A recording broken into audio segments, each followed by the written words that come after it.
ಈಗೇನು ಮತದಾನ ಆರಂಭ ಆಗಿದೆ 7 ಗಂಟೆಯಿಂದ. ಇಷ್ಟರೊಳಗಾಗಿನೇ ಬೆಳ್ಳಂಬೆಳಗ್ಗೆ ಹಲವು ಗಣ್ಯರು ಬಂದು ತಮ್ಮ ಹಕ್ಕನ್ನ ಚಲಾಯಿಸ್ತಾ ಇರುವಂತಹ ಸಂದರ್ಭವನ್ನ ಗಮನಿಸ್ತಾ ಇದ್ದೀವಿ. ಒಂದು ಕಡೆ ಬಸವನಗುಡಿಯ ಶಾಸಕರು ಕೂಡ ಆಗಿರುವಂತಹ ರವಿ ಸುಬ್ರಹ್ಮಣ್ಯ ಅವರು ತಮ್ಮ ಹಕ್ಕನ್ನ ಚಲಾಯಿಸ್ತಾ ಇದ್ದಾರೆ. ಅವರ ತಮ್ಮನ ಮಗ, ಅವರ ಅಣ್ಣನ ಮಗ ಈ ಬಾರಿ ಅದೇ ಲೋಕಸಭಾ ವ್ಯಾಪ್ತಿಯಲ್ಲಿ ಅವರು ಅಭ್ಯರ್ಥಿ ಕೂಡ, ಅಂದ್ರೆ ತೇಜಸ್ವಿ ಸೂರ್ಯ. ಮತ್ತೊಂದು ಕಡೆ ರಕ್ಷಣಾ ಸಚಿವೆ ನಿರ್ಮಲಾ ಸೀತಾರಾಮನ್ ತಮ್ಮ ಹಕ್ಕನ್ನ ಚಲಾಯಿಸೋದಕ್ಕೆ ಮತಗಟ್ಟೆ ಬಳಿ ಬರ್ತಾ ಇರುವಂತಹ ಸಂದರ್ಭವನ್ನು ಗಮನಿಸ್ತಾ ಇದ್ದೀವಿ. ವಿಶೇಷ ಅಂದ್ರೆ ಅವರು ರಾಜ್ಯಸಭೆಯ ಸದಸ್ಯೆ, ಆಮೇಲೆ ಕರ್ನಾಟಕದಿಂದ ಅವರು ಆಯ್ಕೆ ಆಗಿರುವಂತಹ ರಾಜ್ಯಸಭಾ ಸದಸ್ಯೆ.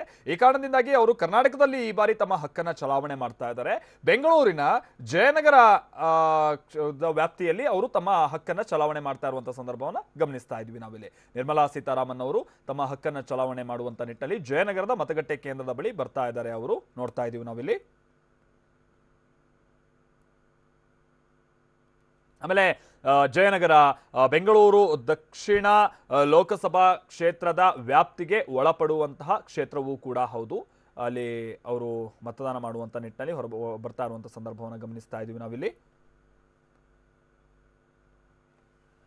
ಬಹುಶಃ ಅವರಿಗೆ ಒಂದಷ್ಟು ಹಿರಿಯರು ಕೂಡ ಈ ಸಂದರ್ಭದಲ್ಲಿ ಸಾಥ್ ಕೊಡ್ತಾ ಇದ್ದಾರೆ ಅಂತ ಕಾಣಿಸುತ್ತೆ. ಆಮೇಲೆ ಸರತಿ ಸಾಲಲ್ಲೇ ನಿಂತು ಬಹುತೇಕ ಮಂದಿ ಗಣ್ಯರೆಲ್ಲ ಬಂದು ಅವರು ವೋಟಿಂಗ್ ಅನ್ನ ಮಾಡ್ತಾ ಇದ್ರು ಕೂಡ ಬಹಳ ಹಿರಿಯರು ಬಂದಂತ ಸಂದರ್ಭದಲ್ಲಿ ಅವ್ರಿಗೆ ಬಿಟ್ಕೊಡ್ತಾರೆ, ಹೋಗಿ ನೀವು ಮತದಾನ ಮಾಡಿ ಬನ್ನಿ ಅನ್ನುವಂಥ ರೀತಿಯಾಗಿ. ಅಲ್ಲೂ ಕೂಡ ನಾವು ಜಯನಗರದಲ್ಲಿ ಗಮನಿಸ್ತಾ ಇದ್ವಿ, ಹಲವು ಮಂದಿ ಬರ್ತಾರೆ. ಹೊರತುಪಡಿಸಿ ಬಹುತೇಕರು ಸರತಿ ಸಾಲಿನಲ್ಲಿ ಬರ್ತಾರೆ. ಇನ್ನೊಂದು ಕಡೆ ಮಂಡ್ಯ ರಮೇಶ್ ಅವರನ್ನ ಗಮನಿಸ್ತಾ ಇದೀವಿ ನಾವಿಲ್ಲಿ. ಅವರು ಕೂಡ ಮತದಾನ ಮಾಡುವಂತ ನಿಟ್ಟಿನಲ್ಲಿ ಬರ್ತಾ ಇರುವಂತಹ ಸಂದರ್ಭವನ್ನು ಗಮನಿಸ್ತಾ ಇದ್ದೀವಿ. ಬಹುಶಃ ತಮ್ಮ ಏನು ಗುರುತಿನ ಚೀಟಿಗೆ ಸಂಬಂಧಪಟ್ಟಂತೆ ಒಂದಷ್ಟು ಮಾಹಿತಿಯನ್ನು ಪಡೆದುಕೊಳ್ಳೋಕೆ ಹೋದ್ರು ಅಂತ ಕಾಣಿಸುತ್ತೆ. ಆಮೇಲೆ ಮತದಾರರ ಪಟ್ಟಿಯಲ್ಲಿ ಹೆಸರಿದೆಯೋ ಇಲ್ವೋ ಅನ್ನುವಂಥದ್ದನ್ನ ಖಚಿತಪಡಿಸ್ಕೊಳ್ಳೋದಕ್ಕೆ ಒಳಗೋದ್ರು. ನಂತರದಲ್ಲಿ ಬಂದು ಸರತಿ ಸಾಲಲ್ಲಿ ಮಂಡ್ಯ ರಮೇಶ್ ಅವರು ಕೂಡ ನಿಂತು ಮತದಾನ ಪ್ರಕ್ರಿಯೆಯಲ್ಲಿ ಭಾಗಿಯಾಗಿರುವಂಥ ಸಂದರ್ಭವನ್ನು ಗಮನಿಸ್ತಾ ಇದ್ದೀವಿ. ಮಂಡ್ಯ ರಮೇಶ್ ಅವರು ಮತದಾನ ಪ್ರಕ್ರಿಯೆಯಲ್ಲಿ ಭಾಗಿಯಾಗಿದ್ದಾರೆ.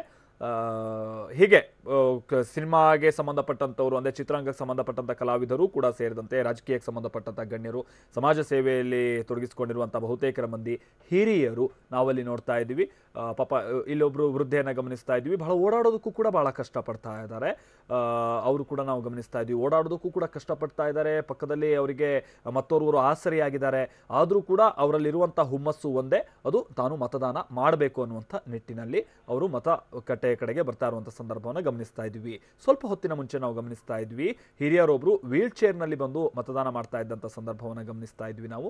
ಮತ್ತೋರ್ವರು ಹಿರಿಯರು ಪಾಪ ಅವರಿಗೆ ನಡೆದಾಡೋಕ್ಕೂ ಕೂಡ ಕಷ್ಟ ಆಗ್ತಾ ಇದ್ರು ಕೂಡ ಮತದಾನ ಮಾಡಿ ಹೋಗ್ತಾ ಇರುವಂಥ ಸಂದರ್ಭವನ್ನು ನೋಡ್ತಾ ಇದ್ದೀವಿ. ಹೀಗೆ ಬೆಳ್ಳಂಬೆಳಗ್ಗೆನೆ ಪ್ರತಿಯೊಬ್ಬರು ಕೂಡ ಮತದಾನವನ್ನು ಮಾಡಬೇಕು, ಬೆಳ್ಳಂಬೆಳಗ್ಗೆನೆ ನಾವು ಮತವನ್ನು ಚಲಾಯಿಸಿಬಿಡೋಣ, ಹಕ್ಕು ಚಲಾಯಿಸಿಬಿಡೋಣ ಅನ್ನುವಂಥ ನಿಟ್ಟಿನಲ್ಲಿ ಮತಗಟ್ಟೆಗಳ ಕಡೆಗೆ ಬರ್ತಾ ಇರುವಂಥದ್ದನ್ನು ರಾಜ್ಯದ ಬಹುತೇಕ ಕಡೆ ನಾವು ಎಲ್ಲೆಲ್ಲಿ ಮೊದಲ ಹಂತದ ಚುನಾವಣೆ ನಡೀತಾ ಇದೆ ಅಲ್ಲೆಲ್ಲವೂ ಕೂಡ ನಾವು ಗಮನಿಸ್ತಾ ಇರುವಂಥ ಸಂಗತಿಗಳಾಗಿದೆ ಇವು.